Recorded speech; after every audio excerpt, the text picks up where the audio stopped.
Double decker बसें पहले तो महदूद अंदाज में हम एक्सपेरिमेंटल मोड में लेके आ रहे हैं। ये शारा फैसल पे चलेंगी, मलिर से शारा फैसल तक जो है ये पूरी डबल डेकर बसेस चलेंगी। हमने चीफ मिनिस्टर साहब से मेरी बातचीत हुई और चीफ मिनिस्टर साहब ने इस पर अग्री भी किया है। हम मजीद भी डबल डेकर बसें लेके आ रहे हैं। हमारी कोशिश है कि मजीद अब शहर के लिए हम डबल डेकर बसेस लाएं यहाँ पे भी, और जो बाकी सिंध के इलाके हैं, शहरी इलाके हैं या देही इलाके हैं, वहाँ पे डबल डेकर बसेस चलाएं। जहाँ तक किराए की बात की, जो पीपुल्स बस सर्विस का किराया है वही किराया इसके लिए रखा गया है। 150 बसेस का प्राइम मिनिस्टर साहब ने यहाँ पे कमिट किया था, यहाँ पे ऐलान भी किया था। वो बसें अभी तक नहीं आई हैं, तो हम प्राइम मिनिस्टर साहब से फिर गुजारिश करेंगे कि सिंध के लोगों को जो आप वादा करके गए थे वो पूरा करें। हुकूमत सिंध ने ये फैसला किया कि ऑरेंज लाइन और ग्रीन लाइन BRT की इंटीग्रेशन की जाए। इंटीग्रेशन का मकसद ये है कि जी अगर कोई पैसेंजर वो औरंगी टाउन से चल रहा है तो वो पूरी ग्रीन लाइन में आए, और अब इसको 4 किलोमीटर से बढ़ाकर उसको 10 किलोमीटर कर दिया गया है ये पूरा कॉरिडोर। तो अब पैसेंजर को दो दफ़ा किराया भरने की ज़रूरत नहीं पड़ेगी। अब पैसेंजर्स को डबल जो है वो खर्चा या कोई हैसल नहीं होगा। अब वो एक ही कार्ड पर, पाकिस्तान की ये वाहिद BRT है जिसमें एक ही कार्ड पे आप जो है ऑरेंज लाइन BRT और ग्रीन लाइन BRT पे सफ़र कर सकेंगे। मेरे साथ PIDCL के दोस्त भी मौजूद हैं, जो कि वफाकी इदारा PIDCL बना था। जब ग्रीन लाइन इनके पास थी तब इनकी राइडरशिप 50 से 55 हज़ार थी। जैसे ही ये सिंध गवर्नमेंट को हैंड ओवर हो गई तो अब इसकी राइडरशिप जो है वो ऑलरेडी 75,000 तक हमारी पहुंच चुकी है। और अब हम समझते हैं कि ऑरेंज लाइन की इस इंटीग्रेशन के बाद हम इंशाल्लाह ताला और एफर्ट्स करेंगे, ट्रांसपोर्ट महकमा और एफर्ट्स करेगा तो 1 लाख पैसेंजर रोज़ाना इस पे सफ़र करेंगे। कल हम शुरू करने जा रहे हैं कराची की शहरियों के लिए डबल डेकर बसेस।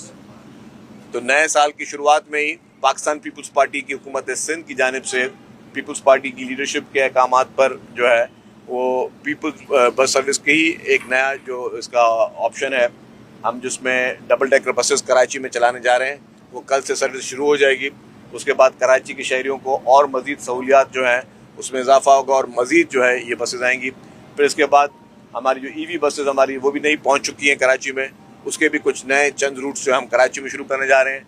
फिर उसके बाद हमारा इसी जनवरी में हमारा जो पूरा प्लान है, खैरपुर में पीपल्स बस सर्विस स्टार्ट करने जा रहे हैं, शिकारपुर में हम पीपल्स बस सर्विस स्टार्ट करने जा रहे हैं, हैदराबाद में मज़ीद रूट्स का भी हम इजाफा करने जा रहे हैं पीपल्स बस सर्विस का, और टंडो अलायार में भी जो हम पीपल्स बस सर्विस शुरू करने जा रहे हैं। ये सारे हमारे जितने प्रोजेक्ट्स हैं उससे आवाम को सहूलियत मिलेंगी। रेड लाइन BRT में बहुत सारी तकालीफ थी, बहुत सारे चैलेंजेस थे और बहुत सीरियस चैलेंजेस थे, और उसको बिल्कुल नेक नीयती के साथ, दयानतदारी के साथ, ईमानदारी के साथ उन चैलेंजेस को एड्रेस कर लिया गया है। उसमें चीफ मिनिस्टर साहब की भी डायरेक्शन शामिल थी और चीफ मिनिस्टर साहब की मदद भी शामिल थी, और कैबिनेट की भी जहाँ पे हमें सहूलियत ज़रूरत थी कैबिनेट ने भी अप्रूवल्स दिए। उसमें भी जो हमारे क्लेम्स के इशू थे, कॉन्ट्रैक्टर्स के साथ हमारे मसले चल रहे थे, कुछ राइट ऑफ वे के मसले चल रहे थे, उसको भी एड्रेस कर लिया गया है।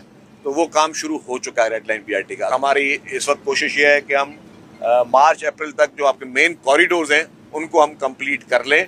बाकी जो उसके साथ जो पैरेलल डेपोज का काम चल रहा है या बाकी चीज़ें वो भी चल रही हैं।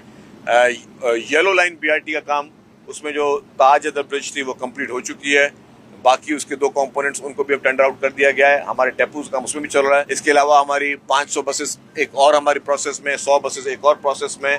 तो हम ये चाहते हैं कि सिंध भर का हम ट्रांसपोर्ट के जो इशूज़ हैं उसको रिजॉल्व करें। सिंध पुलिस ने बहुत अच्छी कार्रवाई की कि हमारे खुफिया इदारों की मदद से कल जो है इस लड़की, एक बच्ची जिसको दहशत गर्दों ने, मुल्क दुश्मन अनासिर ने, पाकिस्तान के दुश्मन लोगों ने और गैर मुल्की फंडिंग पे पलने वाली कुछ बैंड आउटफिट्स ने जो है उस मासूम बच्ची को सहारा बनाया।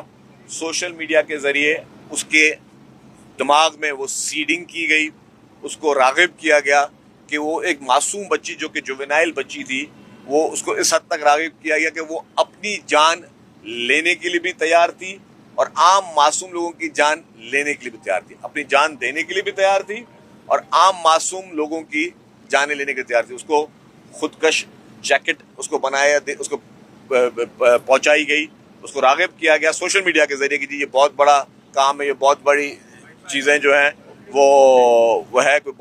कमाल है। इसी तरीके से पहले हमारे पास दुश्मन ममालिक के कहने पे कुछ मजहबी लोगों को जो है वो जहाद के बहाने इस तरह तैयार किया गया, फिर आज़ादी के बहाने से लोगों को इस तरह के नारे लगा के उनको गलत राह पे लेके जाया गया। लेकिन हुकूमत सिंध ने बहुत ही सेंसिबली फैसला किया कि उस लड़की को पहले तो हमारी पुलिस ने और खुफिया इदारों ने उसकी मदद से उसको गिरफ्तार किया गया। गिरफ्तार करके क्योंकि वो जुवेनाइल थी, ये समझा गया कि जी उस लड़की का किसी ने इन्फ्लुएंस किया है गलत तरीके से सोशल मीडिया के ज़रिए और फिर उसको इस चीज़ के लिए राग़िब किया है, तो फिर उसको जो है गिरफ्तार नहीं किया गया, उसको प्रोटेक्ट भी कर रही है।